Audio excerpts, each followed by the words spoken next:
Hi students, welcome back to this channel English Literature with Idham. I am back with another interesting topic in English literature, and that is the difference between the Elizabethan literature and the Restoration literature. And Elizabethan literature is the literature which is written between the 1558 to 1603, and this age is after the name of Queen Elizabeth, who was the Queen of England. And during this time, we have various writers who represent this age, which like William Shakespeare and Ben Jonson and many more others. So we would discuss them in this video. And the other one is the Restoration literature, which is written between the 1660 to 1700, and the Restoration movement is after the restoration of Charles II, who was the King of England, and its representative writers are John Dryden, William Congreve, Alexander Pope, Jonathan Swift, and many more others. And would definitely see them in this video. And remember that Elizabethan literature or Elizabethan movement is often called as the golden age of literature. And it becomes important to see that why it is called the golden age of literature and what are the literary characteristics which shape and design the literature of this age. And we would also see that how the later coming ages or the literary movements are taking the influence of Elizabethan literature and how they are differentiated from this Elizabethan literature. So without wasting our time, let us begin. The first one is the worldview of these different ages, as uh, Elizabethan literature is based on the Renaissance humanism, which celebrates the human dignity, imagination, and the moral struggle.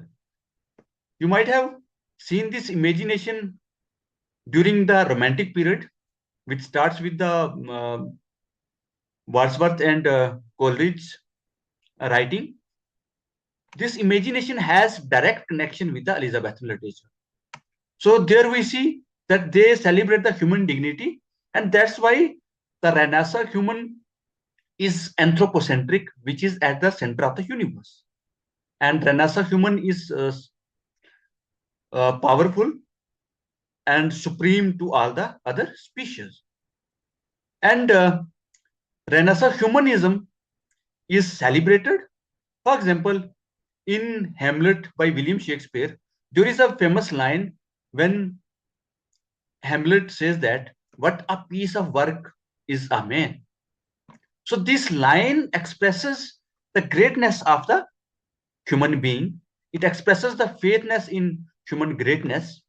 And this shows the nature of the human being, which Samuel Johnson later says that the Shakespeare is the poet of nature, and also says that Shakespeare represents the general human nature.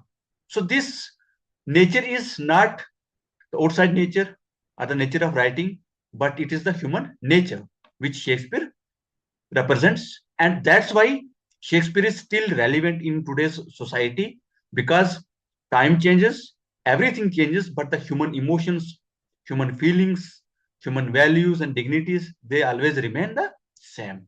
And Shakespeare has represented them up to the core. Whereas the Restoration literature is dominated by skepticism and realism after political chaos. So during the restorations, humans are seen as selfish and calculating. And John Dryden in Absalom and Achitophel presents politicians as ambitious and corrupt, and Dryden believed literature should portray the manner of the age. So the human being of restoration age is corrupt, selfish, and self-centered. And this self-centricity can be seen in the work of William Congreve's The Way of the World, where characters are very selfish and very evil kind of, and they are expert in treachery, in hypocrisy, and in disloyalty. So Elizabethan human being is very virtuous, great, but restoration human being is ambitious and corrupt. When we talk about the language during these both ages, so Elizabethan literature's language is emotional, musical, and metaphorical, which we see in the romantic age as well, where the human being is very emotional and believes on the feelings and the individuality, and the language is very musical and the metaphorical. For example, in Dr. Faustus, we see that uh, Christopher Marlowe writes, "Was this the face that launched 1,000 ships?" So this metaphor, this reference is directly to the Queen Helen, who is known for the beauty. So after the Queen Helen, the whole Trojan War happened. So here this line shows the metaphorical and figurative capability of the writers, especially the Christopher Marlowe's.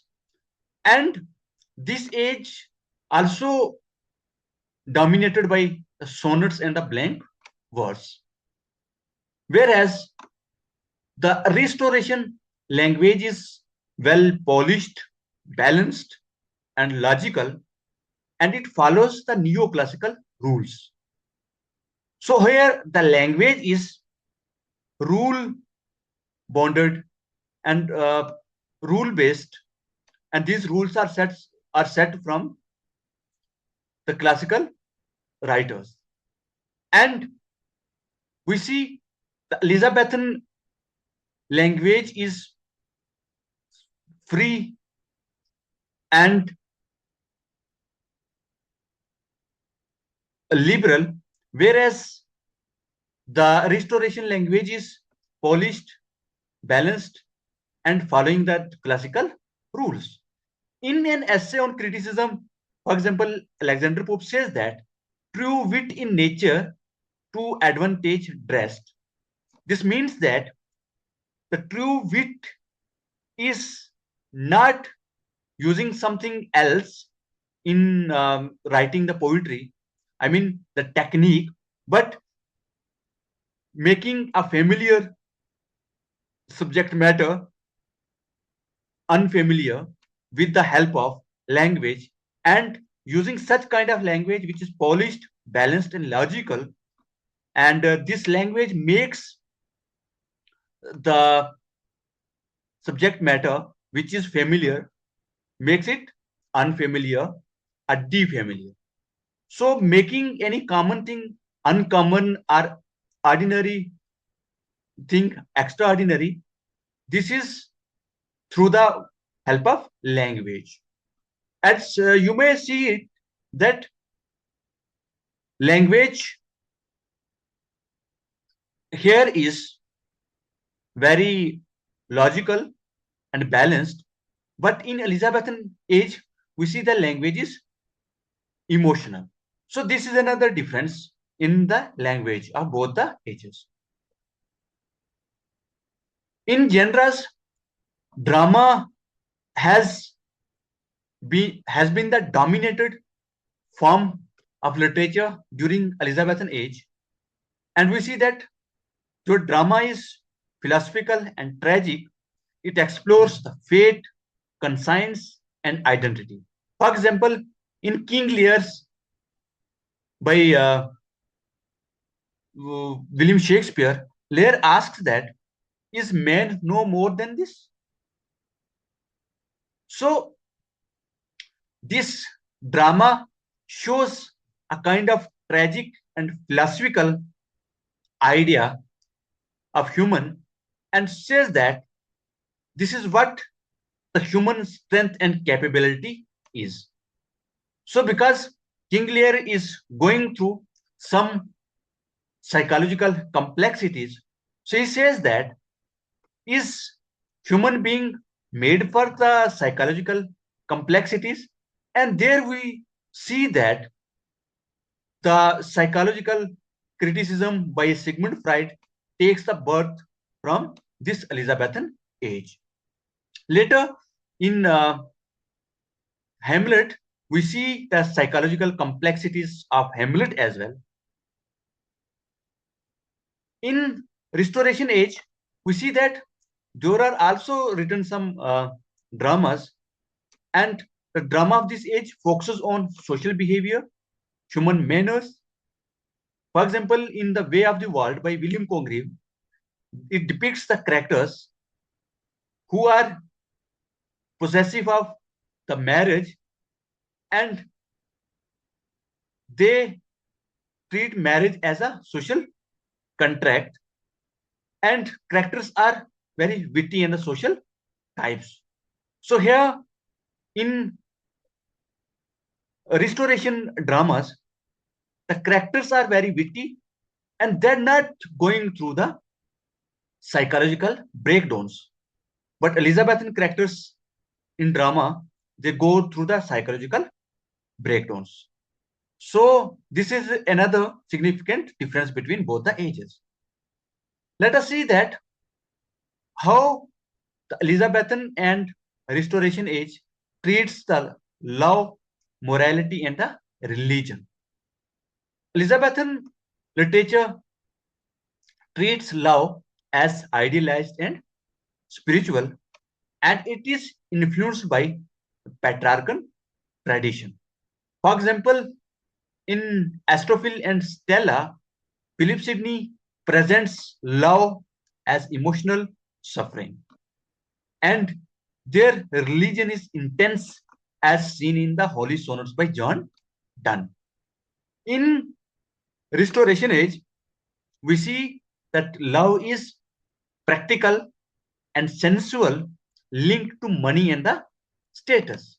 And this idea is well shown in The Way of the World by William Congreve, where Lady Wishfort wants to have a partner who is younger, and her love is very sensual.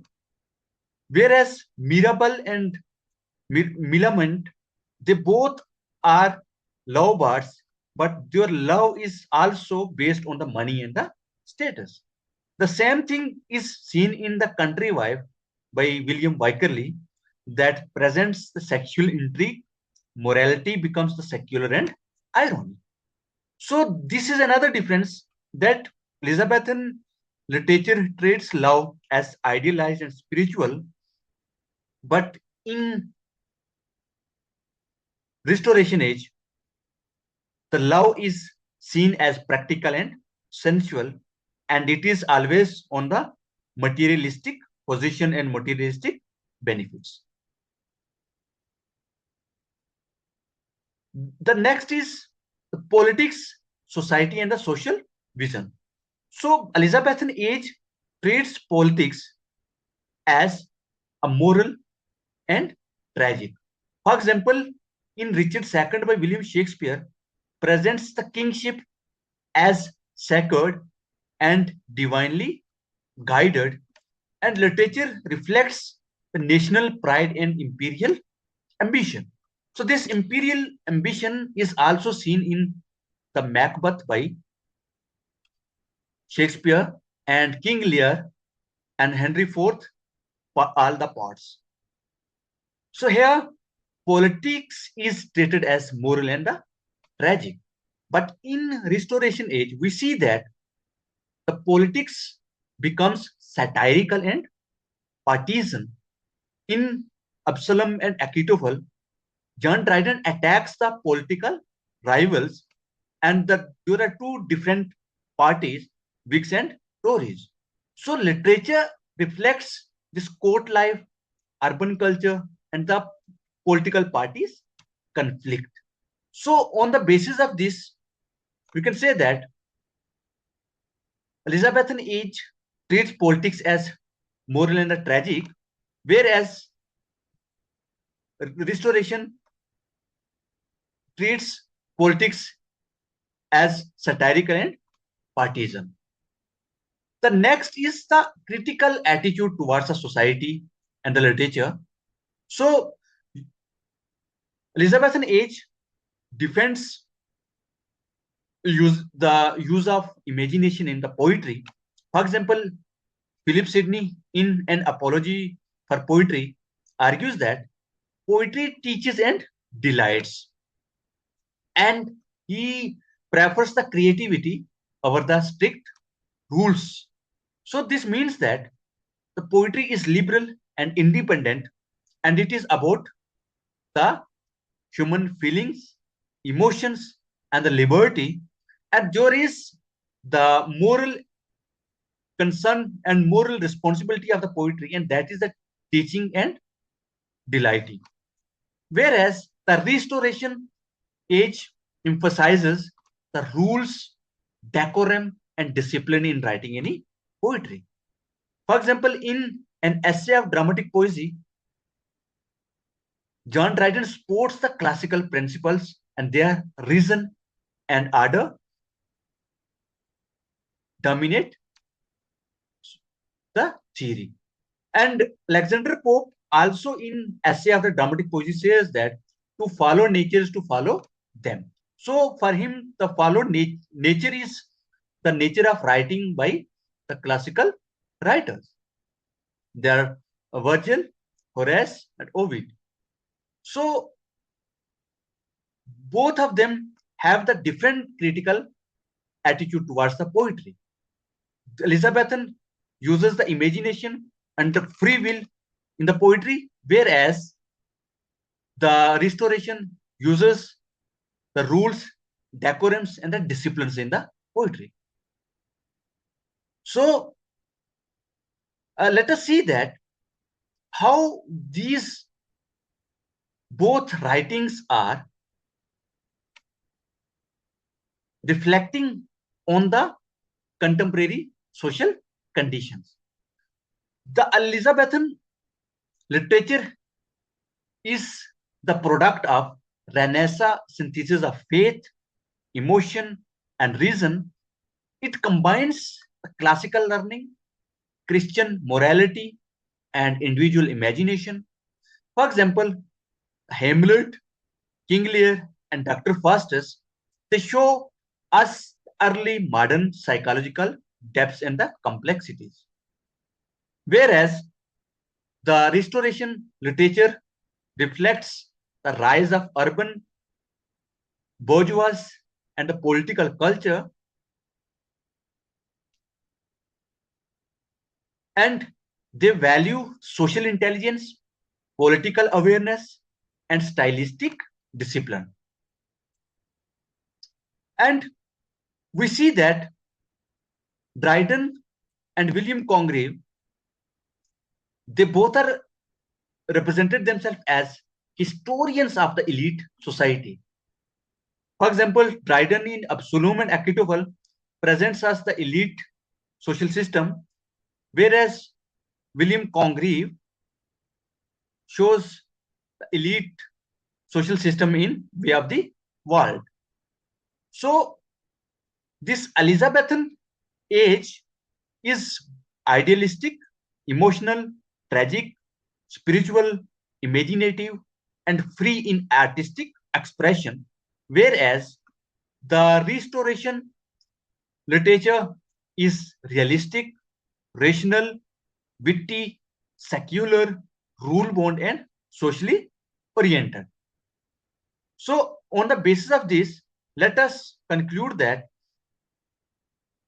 Elizabethan literature is idealistic, whereas Restoration literature is realistic. Then Elizabethan literature is emotional, whereas Restoration literature is rational. There is tragic depth in the Elizabethan dramas, particularly the great tragedies of Shakespeare. But in Restoration, there is some social wit, like Alexander Pope's Rape of the Lock and John Dryden's Absalom and Achitophel, and also William Congreve's The Way of the World.